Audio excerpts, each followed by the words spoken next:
Vamos então continuar aqui o nosso estudo do nosso livro Memórias de um Suicida. Nós estamos na primeira parte, os réprobos, capítulo 3, no Hospital Maria de Nazaré. Esse é o nosso segundo encontro, né? Nós lembramos que no encontro anterior nós falamos exatamente sobre o resgate, né, daqueles espíritos que já estavam em condições de receberem a assistência, né, desse núcleo de atendimento lá no plano espiritual.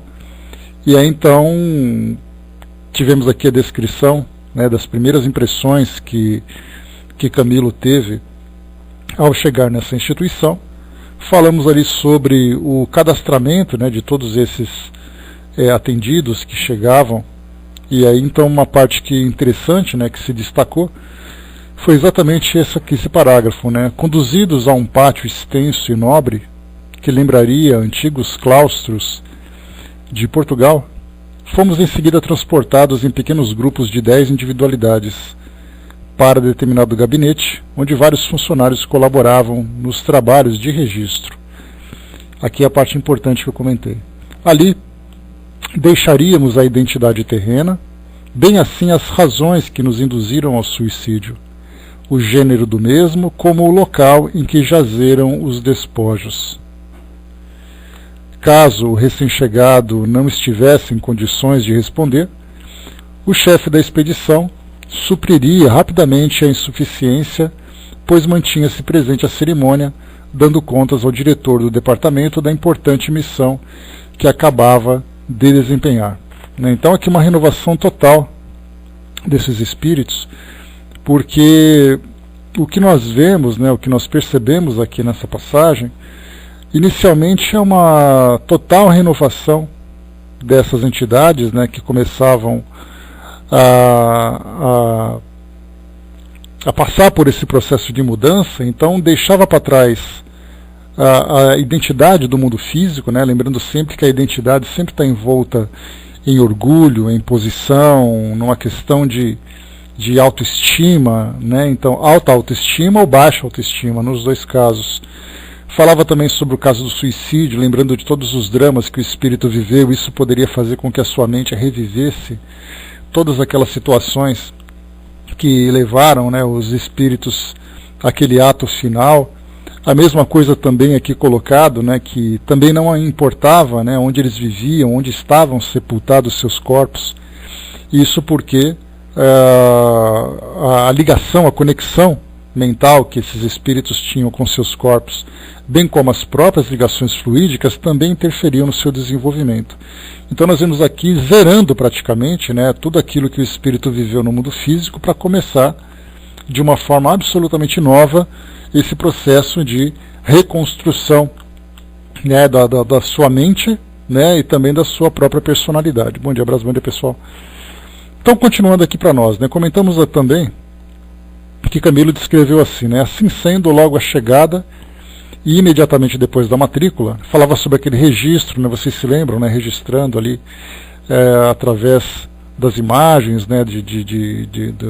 Da voz também, do espírito, da própria voz, falando um pouquinho sobre a sua história, né? Um pequeno resumo da sua história.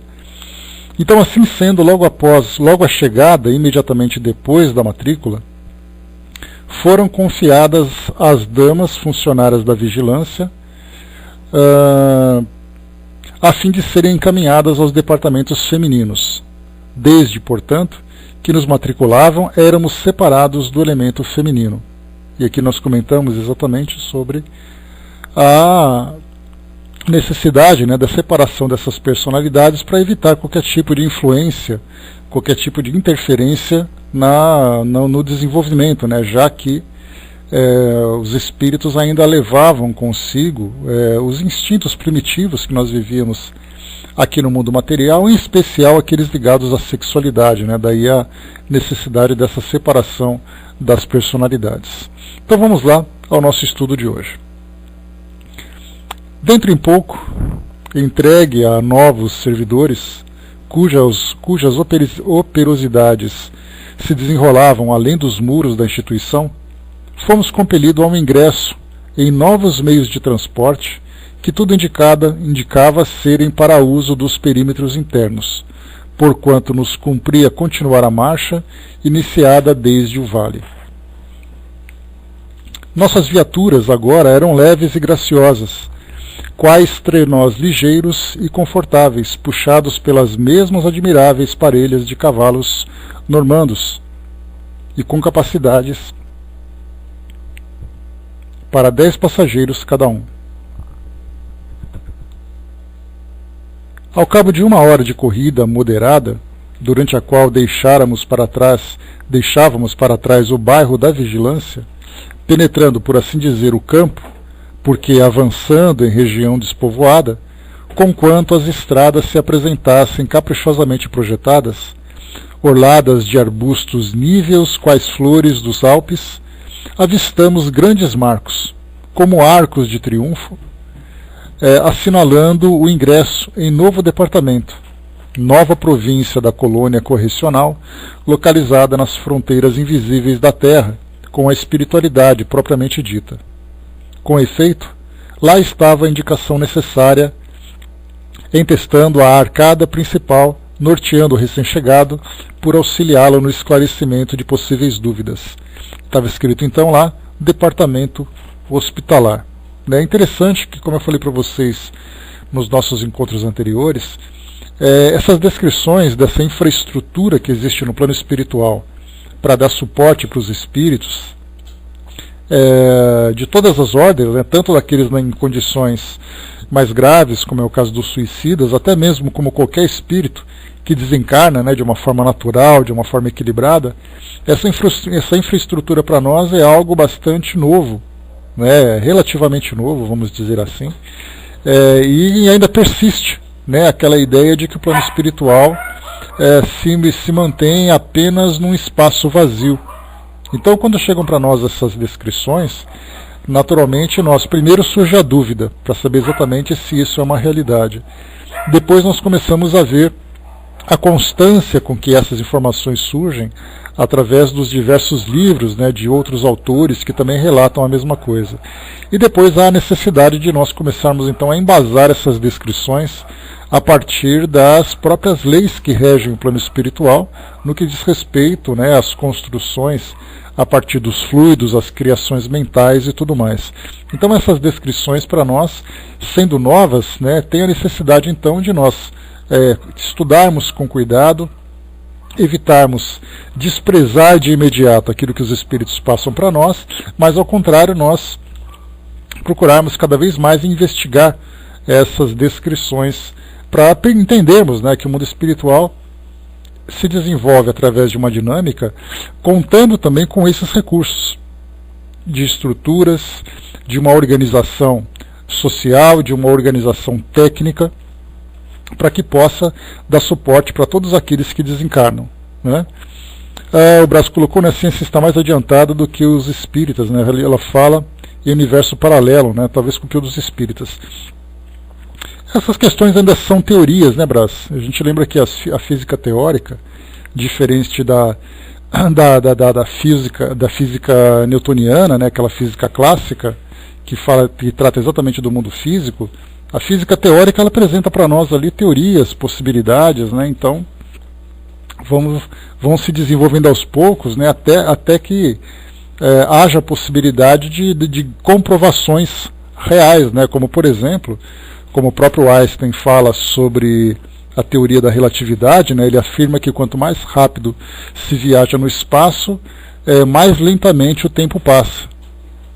Então, levantando a possibilidade de que se alguém faz uma viagem à velocidade da luz, quando ele volta, o tempo dele foi menor do que o nosso. Nós avançamos mais. Então isso está no campo teórico, porque nós simplesmente não conseguimos viajar no campo da luz, na velocidade da luz. Então são teorias que são apresentadas a partir de cálculos, a partir de pesquisas que eles fazem, mas que ainda, como o próprio nome diz, física teórica, continua no campo da teoria. Então, universos paralelos, teoria da relatividade, dentre tantos outros assuntos que são apresentados. Então, por enquanto, são ali teorias que são escritas, os cientistas têm a necessidade de registrar aquilo que eles alcançam através da inteligência, então anotam, guardam e aguardam o tempo também, né? Guardam e aguardam o tempo para que isso possa ser comprovado, né? Então, a princípio, são apenas cálculos. Então, muito bem. Essa é mais uma estrutura, então, departamento hospitalar. A um e outro lado destacavam-se outras em que setas indicavam o início de novos trajetos, enquanto novas inscrições satisfaziam a curiosidade ou necessidade do viajante. À direita, manicômio. À esquerda, isolamento. Nossos condutores fizeram-nos ingressar pela do centro, onde também se lia em subtítulo Hospital Maria de Nazaré. Imenso parque ajardinado surpreendeu-nos para além dos marcos, enquanto amplos edifícios se elevavam em locais aprazíveis da situação. Padronizando sempre o estilo português clássico, esses edifícios apresentavam muita beleza e amplas sugestões nas suas arcadas, colunas, torres, terraços, onde flores trepadeiras se enroscavam acentuando agradável estética. E aqui o que a gente percebe também é que, como foi colocado para nós aqui, características, né, daquele português clássico, isso mostra que o fato dos criadores, dos espíritos responsáveis por essa criação também estarem envolvidos com aquela mesma cultura, é muito natural que suas criações sejam projeções, né, daquilo que eles vivenciaram. Se nós falarmos, por exemplo, de espíritos que vivem na Ásia, como no caso, por exemplo, do Japão, é muito natural que as criações mentais desses espíritos sigam aquela mesma cultura, aquelas mesmas tradições, aquela mesma arquitetura. A mesma coisa acontece aqui no Brasil, a mesma coisa acontece na África, na Europa e em qualquer outro lugar. Então, na verdade, se nós hoje tivéssemos oportunidade de criar, né, um desenho arquitetônico, né, de uma determinada edificação, é muito natural que nós criemos a partir daquilo que nós vemos no nosso dia a dia aqui no nosso país. Aqueles edifícios retos, aqueles edifícios espelhados, o que a gente vê, né, comumente nas grandes cidades. Agora, se nós vamos, por exemplo, para o Oriente, seguindo ali aquelas tradições antigas, nós teremos ali outras imagens, outros desenhos, né? Então, por isso é sempre lembrando que eles estão naquela região de Portugal, atendendo os suicidas daquela região, e é muito natural que também sigam essas mesmas ideias, né? Pois é, Miriam, pois é, a gente até encontra, né, a partir daquilo que os espíritos veem no plano espiritual, em termos de possibilidades de criação, existem ali, claro, né, essas características mais futurísticas, como a gente vê mesmo, né, na planta de nosso lar, que tem ali aquelas imagens de mármore, de vidro, de cristal, mas no fundo a essência acaba continuando a mesma. Né? Então, assim, tem essa ideia de grandes construções, de grandes traços futurísticos, né? Mas, ao mesmo tempo, nós temos ali também aquela base clássica que é de onde eles partem, né? A partir de onde eles criam, então, essas imagens. Né? Continuando. Para quem, como nós, angustiados e miseráveis, procedia das das atrasadas regiões, semelhante localidade, não obstante insulsa, graças à inalterável brancura, aparecia como suprema esperança de redenção. Então a gente lembra aqui que os espíritos estão, então, sendo envolvidos, né, ou sendo recebidos em outro ambiente, e ao mesmo tempo trazendo ali o mesmo estado de deteriorização que eles tinham anteriormente. Então a gente lembra que eles estão chegando nesse ambiente, mas num estado ainda bastante grave, né? Tanto que temos aqueles que estão mais lúcidos, um pouco mais lúcidos e mais conscientes, como é o caso, por exemplo, do Camilo, mas ao mesmo tempo, como ele lembrou lá na parte do registro, aqueles espíritos que não tinham condições de se identificarem, aqueles de interagirem, né, de uma forma mais ativa, mais clara, eles então eram representados por aqueles que organizavam essas caravanas.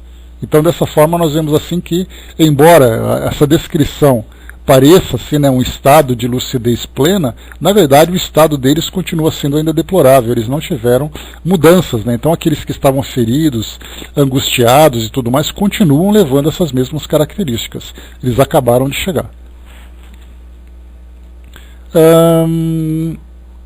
E nem faltavam límpida e cristalina, nem faltavam, né, aformoseando o parque, tanques com repuxos artísticos a esguicharem água límpida e cristalina, a qual tombava em silêncio, cascateando mimosas gotas como pérolas, enquanto aves mansas, bando de pombos graciosos, esvoaçavam ligeiros entre açucenas.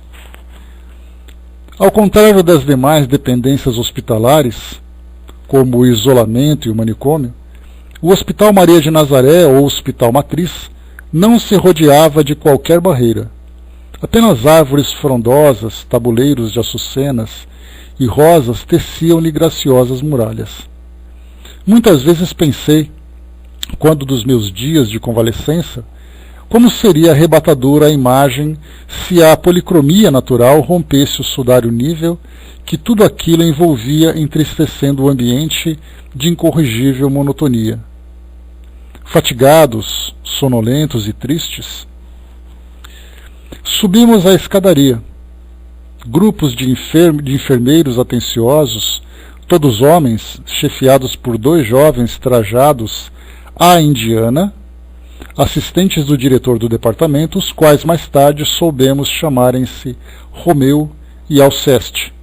Receberam-nos das mãos dos funcionários da vigilância, incumbidos até então da nossa guarda, e amparando-nos bondosamente conduziram-nos ao interior.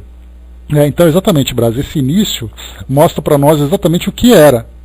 Porque aqui o interessante é que as descrições que Camilo faz, obviamente não segue essa ordem cronológica. Claro que ele já estava num estado mais avançado de recuperação, num estado já desconectado daquela situação inicial, para que ele pudesse voltar no tempo e descrever aquilo que, né, o ambiente onde ele tinha passado na sua chegada. Então não é assim, ele acabou de chegar e já começava a trazer essa descrição. Pelo contrário, ele devia chegar num estado absolutamente desequilibrado, deplorável, doente, né, psiquicamente principalmente, devido a tudo aquilo que ele vivenciou anteriormente naquele estado inicial de perturbação. Então, depois do tempo de já estar num estado mais equilibrado, ele fez então essa descrição. A mesma coisa que nós podemos entender também como o próprio André Luiz. Assim que ele chegou em nosso lar, ele não começou a escrever. Depois disso, ele fez aquela recapitulação de tudo que ele vivenciou. Porque assim, a sua atenção imediata era exatamente para a sua recuperação, e não para ficar prestando atenção em detalhes arquitetônicos e movimentação que havia naquele local. A mesma coisa acontecendo aqui com Camilo também. Então, depois que passou todo esse tempo de adaptação, de tratamento, aí sim ele teve a possibilidade de contar a sua história. Aí depois ele foi, resgatou as lembranças e tudo mais, e começou a trazer para nós detalhes que nós estamos vendo agora. Então a sua condição era exatamente essa: fatigado, sonolento e triste. Tá. Penetramos galerias magníficas, ao longo das quais portas largas e envidraçadas, com caixilhos levemente azuis, deixavam ver o interior das enfermarias, o que vinha esclarecer que o enfermo jamais reconheceria a nós. Nos grupos separaram-se a indicação dos enfermeiros, 10 à direita, 10 à esquerda. Cada dormitório continha 10 leitos alvíssimos e confortáveis, amplos salões com balcões para o parque. Forneceram-no carinhosamente banho, vestuário hospitalar, o que nos proporcionou lágrimas de reconhecimento e satisfação. A cada um de nós foi servido delicioso caldo, tépido, reconfortante, em pratos tão alvos quanto os lençóis. E cada um sentiu o sabor daquilo que lhe apetecia. Fato singular. Enquanto fazíamos a refeição frugal, era o lar paterno que acudia as nossas lembranças, as reuniões em família, a mesa da ceia, o doce vulto de nossas mães servindo-nos, a figura austera do pai à cabeceira, e lágrimas indefiníveis se misturaram ao alimento reconfortador. Também, esse tema é um tema bastante discutido a respeito das medicações, a respeito da alimentação, a respeito desses tratamentos que os espíritos recebem no plano espiritual. Como é que isso pode ser possível se tudo no plano espiritual, conforme há aquele entendimento inicial, tudo é ligado pelo pensamento. Então, na verdade, se vê como algo que não é tão real, mas que, como nós vemos aqui agora, essas descrições já mostram o contrário. E são descrições importantes, porque falam dos fluidos, falam exatamente de todas essas energias que são manipuladas no plano espiritual e, portanto, bastante verossímil para nós. Tico até colocou, será que a estadia no umbral foi fantasia de André Luiz? A descrição mostra para nós que, na verdade, é a mesma coisa de Camilo. É uma conexão mental que existe entre todos eles, criando aquele ambiente que é um ambiente real. Um ambiente fluídico que foi manipulado e criado aquela estrutura como nós vemos agora. Continuando. No ângulo favorável aos 10 leitos, uma lareira aquecia o recinto, proporcionando-nos reconforto. E acima, suspensa ao alto da parede, que se diria estruturada em porcelana, facilante tela a cores, luminosa e como animada de vida e inteligência, despertou nossa atenção ao longo e tão logo transpusemos os acolhedores umbrais. Lembrando que a palavra umbral significa portal, por onde nós passamos de um ambiente para outro. Então, o nome que André Luiz colocou, de umbral, obviamente seguia a um vocabulário daquela época, década de 1930, 1940. Então, para nós hoje, a palavra umbral não tem significado nenhum. Tanto que se você falar assim, o que é o umbral?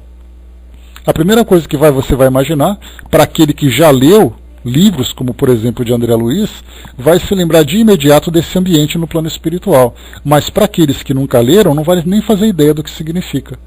Então a palavra umbral, na verdade, fazia parte das construções daquela época que era muito natural de ser utilizado. Então lembremos sempre que umbral é um local, uma estrutura que você passa de um ambiente para outro. O que significa que, nesse entendimento do plano espiritual, o ambiente umbral é um ambiente intermediário entre o mundo físico e um plano mais equilibrado, um plano mais elevado. Então esse umbral, por isso que nesse ponto de passagem, em que todos nós passaremos por esse ambiente umbralino de transição, o que vai depender exatamente vai ser da forma equilibrada ou desequilibrada que nós nos apresentaremos e o tempo que vai durar esse estado de perturbação que os espíritos vão vivenciar. Então é nisso que nós temos que entender a ideia da palavra umbral. Tanto que ele diz, transpusemos os acolhedores umbrais, ou seja, os portais de um ambiente para outro, de um corredor entrando num ambiente. Simples assim. Você sai da sala da sua casa e vai para um outro ambiente passando por esse umbral. Era um quadro da Virgem de Nazaré, algo semelhante ao célebre painel de Murilo, que eu tão bem conhecia, mas sublimado por virtuosidades inexistentes entre os gênios da pintura da terra. Tico até colocou, o que me incomoda é que todo o resto da vivência dele no espírito tenha sido apenas uma fantasia pessoal. Na verdade, não foi uma fantasia pessoal. O que nós colocamos é sempre a realidade que o espírito vive, sem dúvida nenhuma. É uma criação do seu estado mental, mas ao mesmo tempo também mesclado com uma realidade que ele encontra dentro de um pensamento coletivo. Então, você diz assim, mas o que exatamente naquele local que ele viveu, naquele ambiente, ao mesmo tempo que ele se encontra naquilo que foi apresentado, ao mesmo tempo ele também cria imagens de acordo com a vivência que ele teve.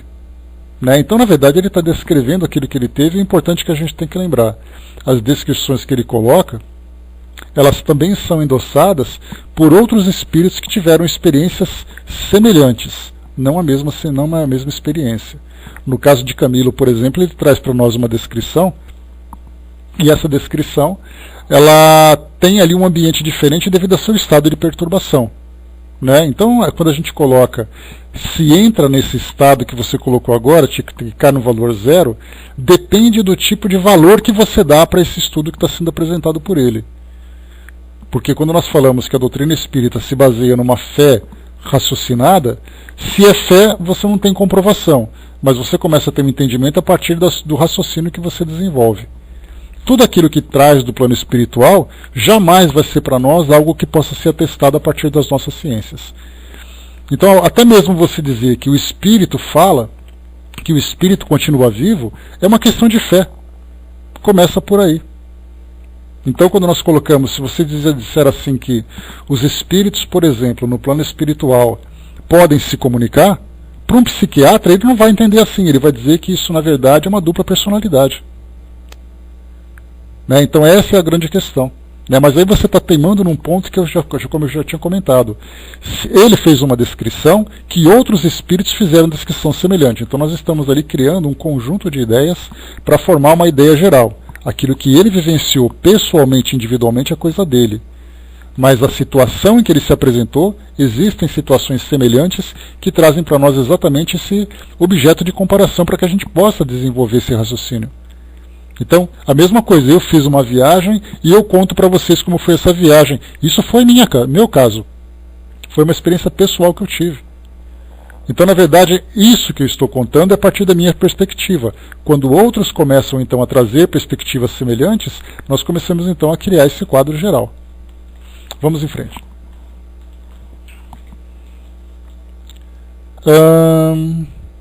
Deixa eu voltar aqui um pouquinho.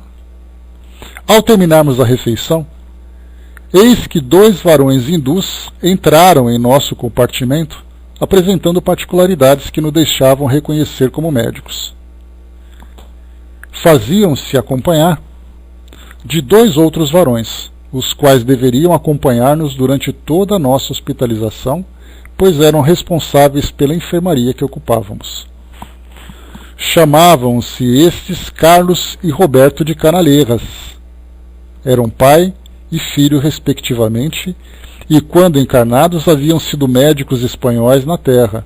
Olha só uma personagem que nós estamos resgatando lá das descrições, das histórias de Dona Ivone. Então ela comenta exatamente, né, sobre a relação que ela teve com Roberto de Canalejas, e aqui se encontra ele na condição de médico. Sim, ele que fez o texto, Brás. Tá.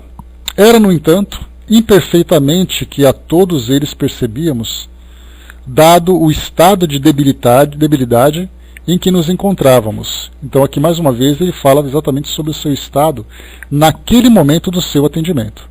Né? Então ele continuava ainda em estado de debilidade, porque imperfeitamente ele identificava aquelas pessoas.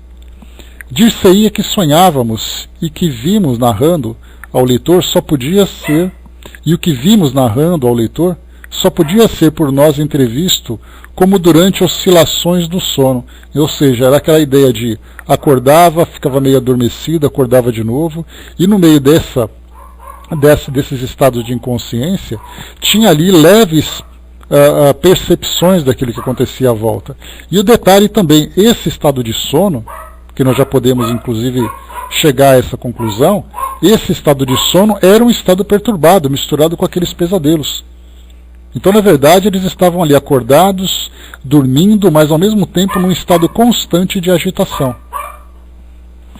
Não obstante, os hindus aproximaram-se de cada um dos leitos, falaram docemente a cada um de nós, apuseram sobre nossas cabeças atormentadas as mãos delicadas e tão níveas que se diriam translúcidas, acomodaram nossas almofadas, obrigando-nos ao repouso. Cobriam-nos paternalmente, aconchegando cobertores aos nossos corpos enregelados, enquanto murmuravam em tonalidades tão carinhosas e sugestivas que pesada sonolência nos venceu imediatamente. Aqui diziam eles: necessitais de repouso. Repousai sem receio, meus amigos. Sois todos hóspedes de Maria de Nazaré, a doce mãe de Jesus. Esta casa é dela. Então aqui, o que a gente vê, o início, né, desse trabalho de um trabalho magnético que era feito para que esses espíritos pudessem então alcançar esse estado de tranquilidade, que eles iam mudando exatamente o padrão mental que eles traziam. E se conosco assim procederam, outros assistentes certamente o mesmo fizeram em torno dos demais componentes da trágica falange recolhida pelo amor de Deus. Ao despertar, depois de sono profundo e reparador, afigurou-se-me ter dormido longas horas, e de algum modo senti que o raciocínio se me aclarava, oferecendo maior possibilidade de entendimento e compreensão das circunstâncias. Reconhecia-me de posse de mim mesmo, como desoprimido daquele estado mórbido de pesadelo que tantas exasperações acarretava. Mas, ai de mim, semelhante reconforto mental, antes aprofundava do que balsamizava angústias, pois me compelia a examinar com maior dose de senso e serenidade a profundeza da falta que contra mim mesmo cometera. Ardente sentimento de desgosto, remorso, temor, desapontamento coibia-me apreciar devidamente a melhoria da situação.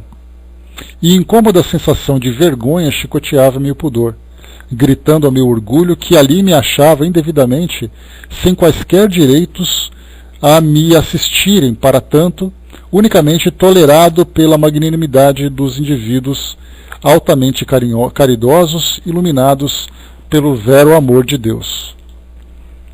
Dúvidas amaríssimas continuavam remoinhando-me a mente. Não era possível que eu tivesse morrido. O suicídio absolutamente não me matara. Eu continuava vivo e bem vivo. Esse estado inicial de confusão, ele se dava exatamente porque esse espírito, vivendo no século XIX, em Portugal, sendo influenciado principalmente pela cultura católica, tinha uma ideia bastante diferente do plano espiritual. Então a ideia do suicídio para ele era, na verdade, o fim de tudo, naquele primeiro momento. Depois era uma condenação eterna, porque era exatamente esse o pensamento que era induzido a todos aqueles que lá estavam, e de repente agora ele começa a ver algo completamente diferente. Continuava vivo, e bem vivo como ele viu aqui, agora começando a sofrer então todos os constrangimentos, porque o espírito, chegando no plano espiritual e se colocando como alguém que daria trabalho por uma grande equipe, de trabalhadores, de atendentes, sendo que ele desistiu da própria vida para poder chegar nessa condição, sem dúvida nenhuma é algo bastante constrangedor para o espírito, da mesma forma que acontece em outros casos, como por exemplo, pelo menos aqueles que já adquirem um grau de consciência, nós vemos, por exemplo, pessoas que sofrem acidentes no trânsito devido ali à prática de rachas, a dirigir alcoolizado, dirigir sob o efeito de drogas, e de repente ele vai para um hospital e dá um trabalho para todo mundo porque ele foi negligente na sua prática. A mesma coisa acontece com pessoas que vão para centros de reabilitação, depois de se deixarem levar por esses impulsos, por esses instintos, e acaba depois se envolvendo, se tornando dependentes químicos, vão para essas instituições, dando trabalho a todos aqueles, embora eles tenham aquela ideia de que eles estão pagando, não tem problema. Mas aquele que tem o mínimo de consciência vai se ver nessa condição de constrangimento. Porque principalmente para o suicida, que a maior vergonha que o espírito tem é desistir da própria vida e perceber que não morreu. E aí então ele começa agora a ter esses lapsos de lucidez para exatamente raciocinar sobre tudo aquilo que ele mesmo provocou e agora a sua nova condição. Que se passara, pois? Meus companheiros de enfermaria, e por certo todos os demais que integravam o extenso cortejo proveniente da obscuridade do vale, entregar-se-iam a idênticas elucubrações. Estampavam-se o assombro, o temor, o pesar inconsolável naqueles semblantes desfigurados. Então aqui o que Camilo não descreveu para nós foi exatamente a aparência que esses espíritos tinham, devido ali a toda a perturbação que eles sofreram naquele período inicial, e chegando na condição de suicidas depois de tanto tempo, como o seu perispírito foi alterado. Então esse ponto ele acaba não descrevendo para nós por enquanto, mas o que mostra que se seu estado mental era bastante perturbado, o seu perispírito por consequência refletia isso. Então eram aqueles olhos alucinados, aquela aparência deteriorada, a lesão, né, provocada, né, no seu perispírito, as alterações, como reflexo do próprio corpo físico. Então a gente pode imaginar corpos físicos que estavam ali se decompondo, apodrecendo, totalmente lesionados, né, devido à prática do ato suicida. Isso se refletia também sobre o próprio perispírito, que muitas vezes era simplesmente o espelho daquilo que era encontrado num túmulo. Eles estavam ali, agora vivos, né, sendo atendidos naquele local, com aquela aparência tão degradada, né, como reflexo dos seus corpos. Então, mais uma vez aqui, né, estampavam-se o assombro, o terror e o pesar inconsolável naqueles semblantes desfigurados. E acompanhando a nova série de amarguras que nos invadia, apesar da hospitalização e do sono reconfortador, as dores físicas oriundas do ferimento que fizéramos continuavam supliciando nossa sensibilidade, como a lembrarem nosso estado irremediável de réprobo. Então ele está falando aqui agora dos todos os ferimentos que eles provocaram do ato suicida, né? Então era enforcamento, envenenamento, tiro, atropelamento, né, com toda a mutilação que eles acabam vivenciando, afogamentos e tantos outros ali, né? Isso continuava presente, porque na verdade ali a gente lembra sempre que, além do próprio reflexo do corpo físico que ainda poderia existir, ainda havia o próprio estado mental do espírito que se via naquela condição. Então aquele trabalho psíquico inicial que nós comentamos lá no início, aquele trabalho psíquico de mudança de pensamento, de fazer com que o indivíduo se desconectasse daquelas lembranças anteriores, é um trabalho árduo, né, lento, difícil de se fazer. E continuando, eu e Jerônimo gemíamos de quando em quando sobre o imperativo do ferimento feito no ouvido pela arma de fogo que utilizáramos no momento trágico. Mário Sobral estorcia-se o pescoço entumecido a esbater-se em cacoetes periódicos contra a asfixia, pois enforcara-se. João de Azevedo, retendo na mente torturada o envenenamento do corpo, que lá se consumira, sob o segredo do túmulo, chorava de mansinho, exigindo a visita médica. E Belarmino, a esvair-se em sangue, o braço dolorido, entorpecido, já paralítico. Preludiando, desde aquele tempo, o drama físico que seria o seu, em encarnação posterior, pois fora ao suicídio golpeando os pulsos. Todavia, o reconforto era sensível. Bastaria observássemos que já não víamos as cenas mentais de cada um, reproduzindo em figurações assombrosas o momento supremo, tal como sucedia no vale, onde não existia outra paisagem. Aqui ele lembra, né, que lá naquele estado onde eles se encontravam, naquela condição e naquele ambiente, eles viam as imagens mentais uns dos outros. Muitas vezes aqueles que eram mais sensíveis, mais frágeis mentalmente, acabavam assimilando a realidade que o outro projetava.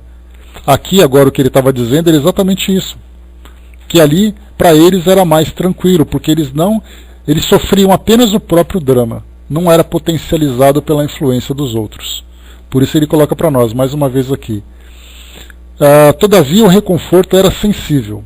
Bastaria observássemos que já não víamos as cenas mentais de cada um. Então isso já era algo bastante positivo. A enfermaria, muito confortável, dizia de como nos haviam bem instalado. Existiam mesmo traços de arte e beleza naqueles portais de caixeiros azuis, formados de substâncias polidas como a porcelana. Naqueles reposteiros de rendilhados, também azuis, nas trepadeiras brancas que subiam pelos balcões, intrometendo-se adentro do terraço, como espionando nossas carantonhas dramáticas de réprobos colhidos em flagrante. de chofre. A voz de um enfermo, nosso companheiro, quebrou o silêncio da meditação, em que mergulháramos o pensamento, externando as próprias impressões, como se apenas para si falasse. Então aqui, uma descrição de um desses enfermos. Cheguei à conclusão, disse, pausada e amarguradamente, de que o melhor que todos temos a fazer é nos recomendarmos a Deus, resignando-nos de boa mente às peripécias que ainda sobrevenham. Ou seja, o que ele está colocando vamos nos entregar na mão de Deus para ver o que vem por aí, porque é o que dá para fazer. O melhor que se dá é isso, nos deixemos levar por aquilo que eles vão fazer por nós. Para nada há valido o desespero, senão para nos tornar ainda mais desgraçados. Tanta revolta e insensatez, e nada mais obtivemos a não ser o agravo de nossas já tão atrozes desgraças. Por aí, se poderá ver que vimos escolhendo caminhos errados para nossos destinos. Inegável, porém, que somos todos subordinados a uma direção maior, que independente de nossa vontade, isso é assaz significativo. Não sei bem se morri, mas sinceramente creio que não. Aqui mais uma vez o espírito ainda continua naquela dúvida, será que eu estou vivo, será que eu não estou? Porque exatamente ele continua vendo o ato, as marcas do próprio ato, mas ao mesmo tempo ele fica ali, vivendo como se fosse uma realidade, principalmente porque suas mentes estão ainda muito ligadas ao mundo físico. Então aquilo que eles viam no mundo físico, eles continuam vendo agora. Aquilo que eles pensavam no mundo físico, eles continuavam pensando agora. Por isso a realidade que eles viviam no plano espiritual meio que se confundia com a mesma realidade que eles viviam no plano físico, inclusive trazendo as marcas daquilo que eles fizeram fisicamente. Continua dizendo esse espírito: a senhora minha mãe era pessoa simples, humilde, de poucas letras, mas boa devota à crença e ao respeito a Deus. Afirmava aos filhos com estranha convicção, quando os unia ao pé da lareira a fim de ensinar-lhes as orações da noite, de mistura com os princípios da lei cristã, que todas as criaturas trazem uma alma imortal, criada pelo Ser Supremo e destinada à gloriosa redenção pelo amor de Jesus Cristo, e dessa alma daríamos conta um dia ao Criador e Pai. Nunca mais, desde então, obtive ciência de mais alto teor. Considero as aulas ministradas por minha mãe, durante o serão da família, superiores às que mais tarde aprendi na universidade. Infelizmente para mim, sorri a sabedoria materna, embrenhando-me pelos desvios das paixões mundanas. Contudo, ó minha mãe, eu aceitava a possibilidade da crença formosa que tentaste infundir em minha alma revel. Não fui propriamente ateu. Hoje, passados tantos anos, e depois de tantos sofrimentos, colocado em situações que escapavam à minha análise, eu me convenço de que a senhora, minha mãe, estava com a razão. Devo possuir uma alma, realmente imortal. Escapa-se de um tiro de revólver e pode-se até restabelecer-se. Curamo-nos da ingestão de um corrosivo, tais sejam as circunstâncias em que o tenhamos usado, mas não se escapa de uma forca, como a de que me destinei. E se estou aqui, e se sofri tudo quanto sofri, sem conseguir aniquilar dentro de mim as potências da vida, é porque sou imortal. E se sou imortal, é que possuo uma alma com efeito, porque, quanto ao corpo humano, esse não é imortal, pois se consome no túmulo. E se possuo uma alma dotada da virtude da imortalidade, é que ela proveio de Deus, que é sempiterno. Ó minha mãe, tu dizias a verdade. Ó meu Deus, tu existes, e eu a renegar-te sempre com meus atos, minhas paixões, meu descaso e as tuas normas, minha indiferença criminosa aos teus princípios. Agora, eis que é soada a hora de prestar-te contas da alma que tu criaste, a minha alma. Eis que nada tenho a dizer-te, Senhor, senão as minhas paixões infelicitaram-na, quando o que determinaste ao criá-la era que eu a conduzisse obedientemente ao teu regaço de luz. Perdoa-me, perdoa-me, Senhor Deus. Aqui é o desabafo desse espírito, lembrando tudo aquilo que ele aprendeu, né, nas lições maternas, e agora se vendo nessa realidade. Lágrimas abundantes misturavam-se a estertores de asfixia, mas apesar de saberem a intensa amargura, já não traziam o macabro característico das convulsões que, no vale, as lágrimas provocaram. Fora Mário de Sobral que falara. Mário tinha grandes olhos negros, cabeleira revolta, olhar alucinado. Cursara a Universidade de Coimbra e reconhecia-se nele o tipo bem acabado do boêmio rico de Lisboa. Seu palavreado, de ordinário, era nervoso e fácil. Seria excelente orador, se da universidade houvera saído sábio e não boêmio. No cativeiro do Vale, fora das entidades mais sofredoras que tive ocasião de conhecer, e assim mesmo se destacou durante todo o longo período de internação na colônia. Com esse arrozoado iniciou-se uma série de confidências entre os 10. Não sei por que desejáramos conversar. Talvez a necessidade de mútua consolação nos impelisse a abrir os corações.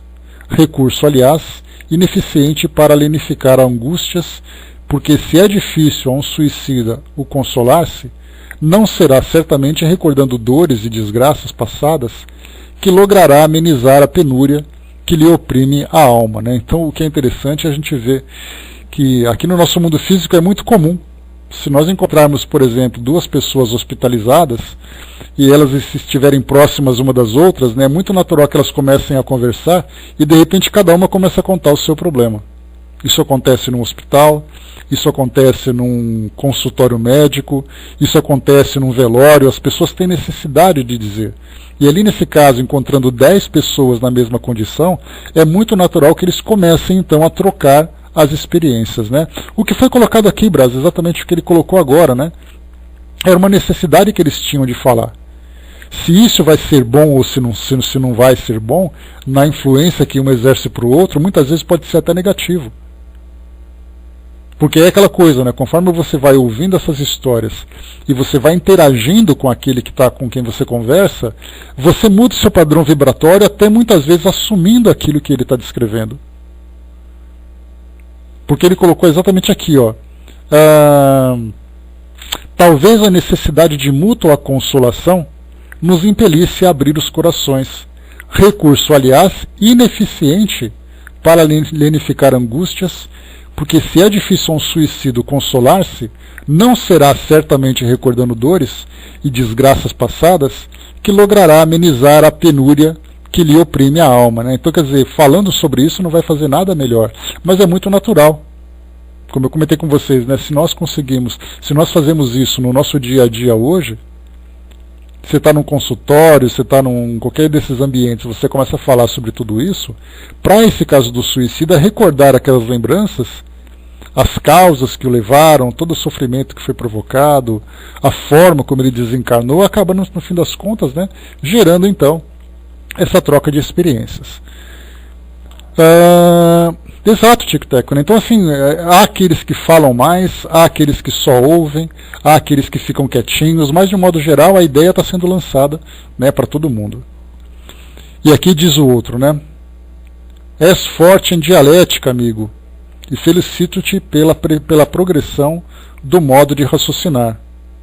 Não foi bem assim que tive a honra de te conhecer, algures, né? Ou seja, né, não foi assim que eu te vi lá embaixo, né? Hoje ele está lúcido, ele está bem, né? Esse Mário com quem Camilo conversa.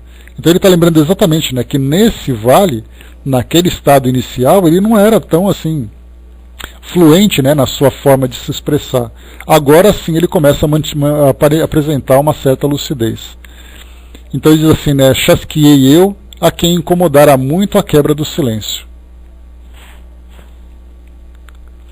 Também eu assim o creio e admiro a lógica das suas considerações. Amigo Sobral, interveio um português de bigodes fartos, meu vizinho de leito, cujo ferimento no ouvido direito, a sangrar sem intermitências, me causava infinito mal-estar, pois que quantas vezes lhe prestasse atenção, lembrava-me do que também eu trazia, ferimento idêntico, e torturava-me as reminiscências atrozes. Ou seja, né, ver ali a lesão do outro, lembrava a lesão dele próprio, né? A mesma coisa também, Brás, no caso do roqueiro no além, Raul Seixas fala da condição de drogas, né, porque ele era dependente químico e tinha desencarnado exatamente também nessa condição de suicídio, né, de uma overdose. Então ele falava, né, das lembranças que ele tinha também dessa mesma situação. Bom dia, pessoal que chegou. Continuando. Era esse, Jerônimo de Araújo Silveira, o mais impaciente e pretensioso dentre os 10, mais incoerente e revoltado, prosseguiu ele. Aliás, eu jamais descri da existência de Deus, Criador de todas as coisas. Fui, isto é, eu sou, pois que não morri, católico militante, irmão remido da venerável Irmandade da Santíssima Trindade de Lisboa, com direitos à bênção e indulgências especiais quando necessário. Creio, meu vizinho, que chegou, ou já vai passando a ocasião de reclamares os favores que são de direito obteres. Não podes estar mais necessitado deles. Revidei num crescendo de mau humor, fazendo-me de obsessor, né? Aqui então o Camilo mostra-lhe um estado de impaciência, porque primeiro ele preferiu o silêncio, né? Depois começou então aquele falatório, cada um contando a sua história. E aí então apareceu esse Jerônimo de Araújo Silveira, mostrando ali, né, da sua importância, entre aspas, dentro da igreja, digno de toda atenção e tudo mais, né? E aí então o Camilo dá uma beliscada nele, né? Então ele diz assim, né, creio, meu vizinho, que chegou ou já vai passando a ocasião de reclamares os favores que são de direito obteres. Não podes estar mais necessitado deles. Não respondeu, mas continuou. Então ele diz assim, fui, porém, muito impaciente e nervoso desde a juventude. Impressionava-me facilmente, era insofrido e inconformado, às vezes melancólico e sentimental, e confesso que nunca levei a sério os verdadeiros deveres do cristão, expresso nas santas advertências do nosso conselheiro e confessor de Lisboa. Por isso mesmo, certamente, quando se me deparou a ruína dos meus negócios comerciais, pois não sei se sabes que fui importador e exportador de vinhos, crivado de dívidas insolúveis, surpreendido por estrondosa e irremediável falência, sem ascendente para evitar a miséria que a mim e a minha família escancarava, falsos e irremediáveis, acusado por amigos e pessoas da família como responsável único do dramático insucesso, abatido pela perspectiva do que sucederia à minha mulher e aos meus filhos, a quem eu, por muito estremecer, habituara a excessivo conforto, mesmo ao luxo, mas os quais, agora que me viam castigado e sofredor, me responsabilizavam cruelmente por tudo, em vez de pacientemente me ajudarem a remover a cruz dos insucessos que a todos nos abatia, fraquejei na coragem que até então tivera e tentei despertar da frente de todos e até de mim mesmo, a fim de poupar-me as censuras e humilhações. Ele coloca aqui de novo, deixa eu ler. Fraquejei na coragem que até então tivera e tentei desertar da frente de todos e até de mim mesmo, a fim de poupar-me as censuras e humilhações. Todavia enganei-me, mudei apenas de habitação, sem conseguir encontrar a morte, e perdi de vista minha família, o que me tem acarretado insuportáveis contrariedades. Aqui vale um comentário, porque o que nós vemos aqui então, nesse caso em especial, foi um espírito suicida que, devido ao fracasso nos negócios, acabou desistindo da vida. Mas antes disso, ele era alguém que vivia o conforto e até mesmo ao luxo, como foi passado para nós aqui, habituando a família a toda essa facilidade e tudo mais. E aí então, quando veio o fracasso, a família começou a pressioná-lo, acusando-o de ser responsável por toda aquela mudança, o que fez com que ele fosse levado ao suicídio. O que nós vemos aqui, o que é muito comum em relatos que nós temos, por exemplo, uma família que tem em seu seio uma pessoa que traz ali um determinado problema. Um problema psíquico, um problema físico, uma doença, em que a família está diretamente envolvida com esses cuidados, com toda essa atenção. E aí então nós perguntamos, né, coitada daquela família, por que ela tem que suportar aquela dificuldade? Para quem frequenta, por exemplo, né, ambientes hospitalares, onde nós temos ali hospitais do câncer, locais de tratamento, por exemplo, de crianças que trazem ali limitações intelectuais, como síndrome de Down, crianças que trazem ali autismo, hospitais de reabilitação de limitações físicas, paralisia cerebral e tudo mais, né? Então nós perguntamos assim, né, coitada daquela família. Mas aí os espíritos chamam a atenção, que aquele espírito reencarna naquela família, porque aquela família faz parte do problema. Então, embora o espírito seja diretamente, objetivamente responsável pela causa principal do sofrimento que ele traz, a família é coparticipante daquilo. Então olha só a relação que nós começamos a fazer de uma coisa para outra. Ele cometeu suicídio, mas a família pressionava e vivia do luxo que ele tinha proporcionado. E no momento em que ele mais precisava, como ele colocou, a família fazia cobranças por ele ser responsável pelo fracasso. Então, na verdade, nós percebemos que se a família fosse amorosa, acolhedora, desse o apoio para que ele pudesse se refazer diante dessa queda nos negócios, a ação dele não teria sido essa.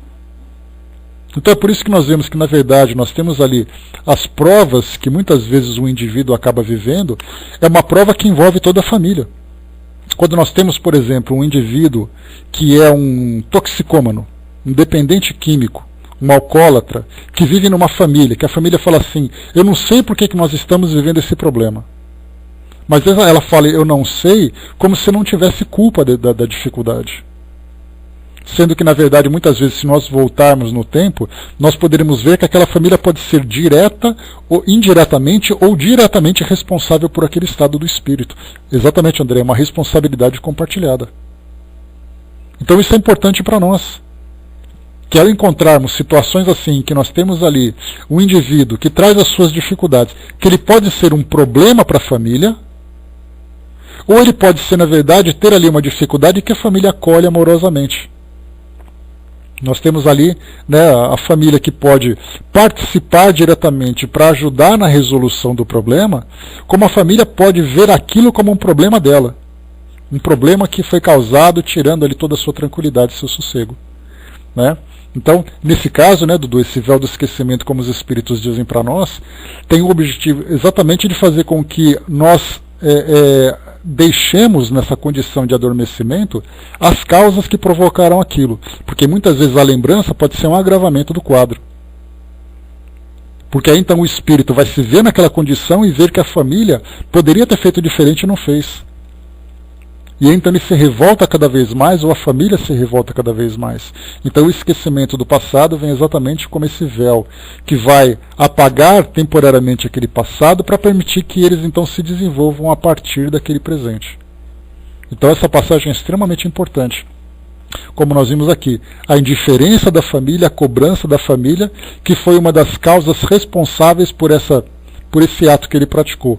Consequentemente, a família tem corresponsabilidade por isso também. E nós veremos isso, então, como eu comentei com vocês, em várias outras situações aqui na nossa sociedade. Limitações intelectuais, doenças, drogas, dependências, comportamentos, tudo isso envolvendo aqueles que estavam juntos em existências anteriores. Continuando, vamos lá. Cada um com sua participação, uns com uma participação mais direta, mais grave, outros com uma participação mais distante, e outros que acabam chegando também como sendo, na verdade, aqueles que vão tentar ajudar realmente no problema. Então aqueles que vêm muito mais com uma condição missionária do que numa condição de expiatória. Então, só para a gente reforçar aqui mais uma vez, né? Ele coloca assim para nós: abatido pela perspectiva de que me sucederia a minha mulher e aos meus filhos, a quem eu, os quais agora me viam castigado e sofredor, me responsabilizavam cruelmente por tudo, em vez de pacientemente me ajudarem a remover a cruz dos insucessos que a todo abatia. Então, isso que nós vemos aqui agora, essa corresponsabilidade, isso é extremamente importante para nós. Um ensinamento muito valioso.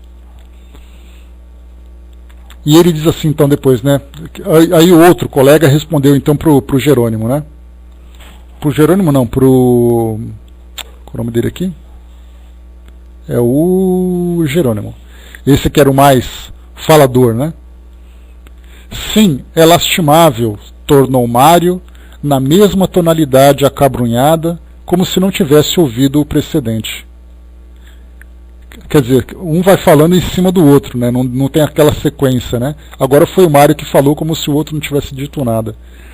Caí nas trevas da desgraça, quando tão boas oportunidades encontrei pela vida fora, facultando-me o domínio das paixões para o advento das aquisições honestas.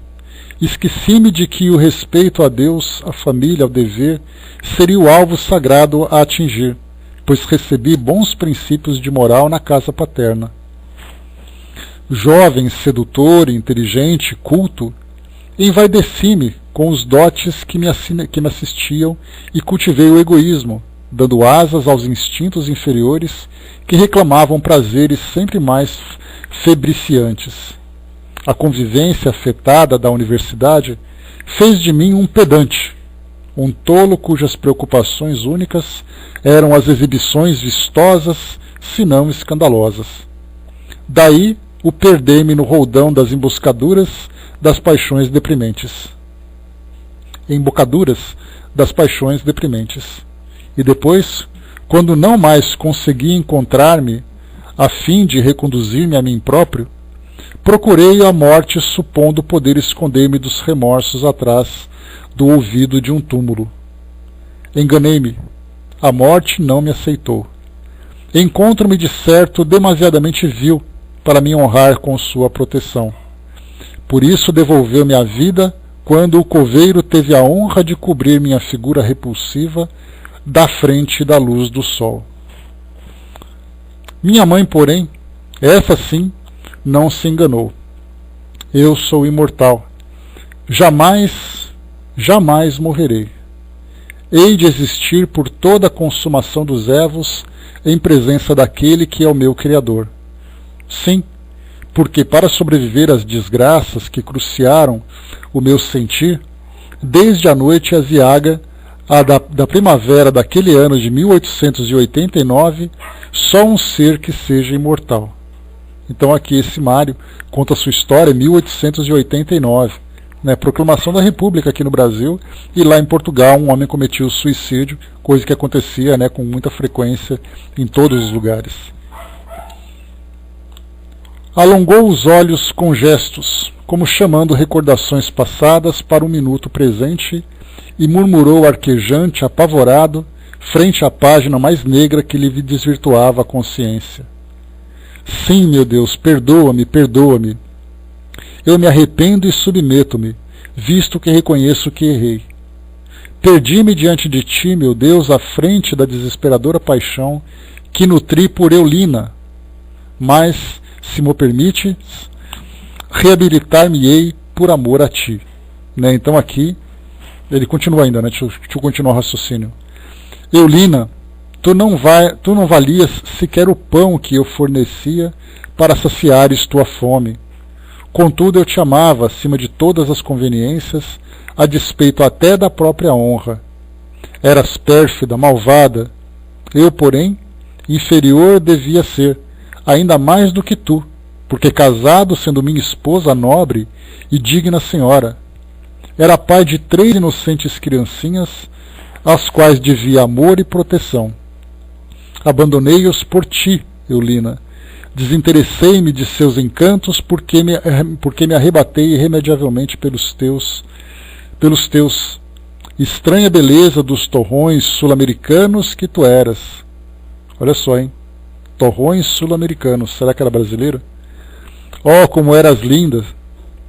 Mas não me amavas, e depois de me arrastares de queda em queda, explorando-me a bolsa e o coração, abandonaste-me ao desespero da miséria e da ingratidão, ao me preferires pelo capitalista brasileiro, teu compatriota, que te requestou. Fui à tua casa, vi-me desfeitado, supliquei-te, rastejei aos teus pés como louco, desesperado por perder-te, como insensato que sempre fui. Implorei migalhas da tua paixão, em vendo que já não seria possível teu amor. Provoquei-te a discussão, compreendendo que te fazias insensível às minhas desesperadas tentativas de reconciliação, e cego pelos insultos que repetias, eu te agredi, ferindo as faces que eu adorava. Espanquei-te sem piedade, maltratei-te a pontapés. Meu Deus, ó meu Deus, estrangulei-te, Eulina, matei-te. Parou sufocado em convulsões odiosas de perfeito réprobo, para continuar após se dirigindo aos companheiros. Aqui depois ele continua a sua história. Quando, tomado de horror, contemplei a ação abominável que praticara, apenas um recurso me acudiu, rápido qual impulso obsessor, a fim de escapar a consequências que naquele momento se me afiguravam insuportáveis: o suicídio. Então, ali mesmo, sem perder tempo, rasguei os lençóis da desgraça e pendurei-me a uma trave existente na cozinha. Forma essa pouco poética de um amante morrer. Zombei eu, enfadado com a longa descrição que desde o vale diariamente ouvia-o repetir, né? Aposto em como Vossa Excelência, né? Aqui nesse caso ele está descrevendo para nós o comentário, né, que Camilo fez, exatamente de vê-lo, né, sendo sufocado, né, por aquele enforcamento. E aqui nós já começamos a também a traçar um quadro futuro que mostrava então uma mulher, né, que se aproveitou, né, do amor e de todos os benefícios de um homem, depois o desprezou, deixando nesse estado de loucura, e aí então ele vai atrás dela desesperado, recebe a indiferença e recebe ofensas, e aí então ele acaba assassinando-a. E depois, ele não suportando o que ele fez, ele comete o suicídio. Vemos dois espíritos que criaram um comprometimento extremamente grave para um futuro, que nós não sabemos qual é, felizmente, né? Mas, felizmente, porque não é da nossa conta, né, aquilo que acontece com eles, mas embora fosse para nós ali um motivo interessante de estudo, né? Mas eles então viveriam naquele futuro. E aqui então, né, comentou, né, o Camilo, né, forma essa pouco poética de um amante morrer. Zombei eu, enfadado com a longa descrição que desde o vale diariamente ouvia-o repetir. Aposto em como Vossa Excelência, senhor professor, que não elegantemente desejou morrer, recordando Petrônio, fê-lo pelo amor platônico de alguma senhora inglesa, loira e apessoada. Portugueses ilustres como Vossa Excelência vêm demonstrando ser, gostam de amar damas inglesas. Dirigia-me agora a Belarmino de Queiroz e Souza, cujo nome tresandava a fidalguia, né? Ou seja, aquele nome pomposo, né? Queiroz e Souza. Até essa data ainda me irritavam as atitudes do pobre comparsa do grande drama que eu também vivia. E sempre que houvesse oportunidade, ridicularizava o defeito meu, muito do meu feitio, e que muitos vexames e dissabores custou-me até corrigi-lo, durante os serviços de reforma interior que ao meu caráter impus na pátria espiritual. Belarmino era alto e seco, muito elegante e fino de maneiras. Dizia-se rico e viajado, professor de dialética, de filosofia e matemática, e poliglota, cortejo respeitável para um só homem que se arraste na terra. Não havia dúvida, mas que o não impedira de demorar-se, e mais o monóculo, o fraque e a bengala nas pocilgas do Vale Sinistro, durante o interessante estágio que ali fizera por se haver suicidado. Né? Então ele fala, Bellarmino era aquele homem todo elegante, professor, que usava aquele monóculo, né? Aquela lente de um olho só, com um fraque, com uma bengala e tudo mais, e um suicida lá no vale. Então ele continuava mantendo aquela pose que ele tinha quando estava encarnado. Né? Então, e isso acabava sendo até algo contraditório, né? Porque André Luiz ele relata a mesma coisa, mulheres elegantes, bem vestidas, mas sujas de lama, naquele local de tanta perturbação que ele encontrou naquele início. E depois continua. E o detalhe também, né, que muitos, como a gente comentou, muitos desses suicidas se vestiam elegantemente para morrer com dignidade. Assim como eu comentei com vocês, né, de militares que também se vestem com roupas de gala, com todas as suas condecorações, e depois cometem um suicídio e chegam no plano espiritual com essa imagem, ainda mantendo aquela mesma característica que tinha no mundo físico, mas, né, como os réprobos suicidas. E continua aqui. Tá. Isso mesmo. Lançara-lhe eu, em face de muitas vezes mal-humorado, ante a vaidosa enumeração que fazia dos variados cabedais próprios. O doutor, porém, porque era doutor honorificado por mais de uma universidade, jamais revidou minhas impertinências. Polido, educado, sentimental, chegaria também à vera bondade de coração, e se a par de tão bonitos dotes não carregasse os defeitos do orgulho, do egoísmo de a si mesmo endeusar, por a todos se julgar superior. Ouvindo-me, não respondeu com agastamento, como sempre. Antes, foi em tom macio, mesmo pesaroso, que se expandiu, dirigindo-se a todos. Eu julgava sinceramente que o túmulo absorveria minha personalidade, transmudando-a na essência que se perderá nos abismos da natureza. Seria o nada. Discípulo de Auguste Comte, a filosofia levou-me ao materialismo, ao mecanismo acidental das coisas, única explicação satisfatória que o raciocínio pôde oferecer diante das anomalias com que deparava a cada passo da vida afora, para me alarmar o coração e decepcionar a mente. Aqui, quando ele fala que esse homem elegante, né, esse Bellarmino, era doutor, né, de universidades e homem culto e tudo mais, ele então, como é muito natural, ele acabou abraçando uma filosofia materialista. Auguste Comte, ele foi, naquela época, né, do século XIX, naquela época de Kardec, também ele próximo ao iluminismo, o criador do positivismo. O positivismo era uma filosofia em que tudo deveria ser provado, seja dentro da ciência, seja dentro da própria sociedade. Então, se você apresentasse uma filosofia, essa filosofia deveria ser comprovada nas suas causas e nos seus resultados, e não simplesmente um objeto de fé. Então, naquela época que a doutrina surgiu, ela encontrava então, e esse de Auguste Comte era um resultado pós-iluminista, né, porque os iluministas eram filósofos que tinham criado, né, por exemplo, a enciclopédia, aquele manual, né, aquele compêndio de conhecimentos e tudo mais, em que os homens começaram então a se distanciar do pensamento religioso, daquele pensamento de fé, e começaram a focar exatamente na razão. Então, o positivismo foi um resultado da razão. E muitos adeptos abraçaram o positivismo, se afastando das ideias espiritualistas, mesmo aquelas mais legítimas. Então, muitos daqueles que combatiam a doutrina espírita naquela época eram homens adeptos ao positivismo. Esses que eram aqui discípulos de Auguste Comte.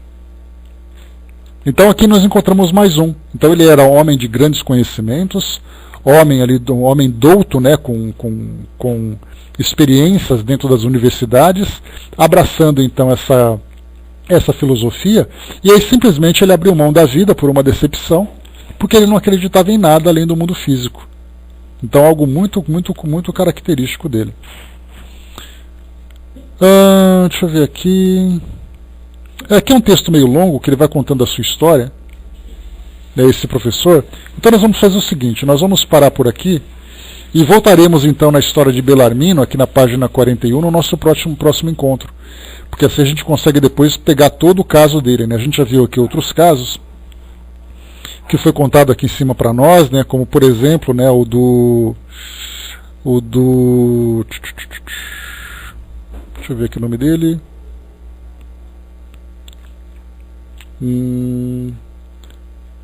O Mário, né? Falamos aqui do Mário, falamos também aqui do Jerônimo, né? Que esse que era o homem que tinha cometido aqui o suicídio, né?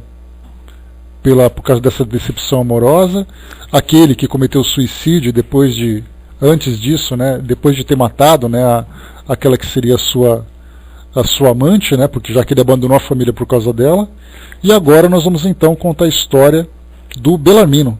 Então mais uma vez aqui a página número 41, que vai contar a história desse doutor, desse professor aqui da universidade, né? Então temos aqui mais uma história para a gente poder contar. Então, ao mesmo tempo que Camilo comentava que era desagradável ficar ouvindo esses depoimentos, né, desses suicidas, né, para nós não deixa de ser obviamente algo bastante instrutivo, porque nós começamos a ver ali cada caminho que esses homens então seguiram para poder chegar nessa situação, né? Então vimos aqui então nesse último trecho, além de todos esses depoimentos, essa lição, né, que reforça para a gente exatamente a responsabilidade que aqueles que convivem com essas pessoas acabam tendo. Nós estudamos, por exemplo, lá no livro Juventude Interrompida, né, situações de jovens que desencarnaram, que a gente já comentou, devido, né, a algumas ações que acabavam antecipando a desencarnação. E o interessante foi que na semana passada, né, não nessa última sexta, na anterior, nós estudamos o caso de uma jovem que desencarnou, que era modelo, que desencarnou com anorexia, e aí então a família se demonstrava extremamente preocupada, mas não podia fazer nada por aquilo as ações que ela tomava. Então a família, de certa forma, ela não tinha uma responsabilidade direta por aquilo que aquela jovem praticou.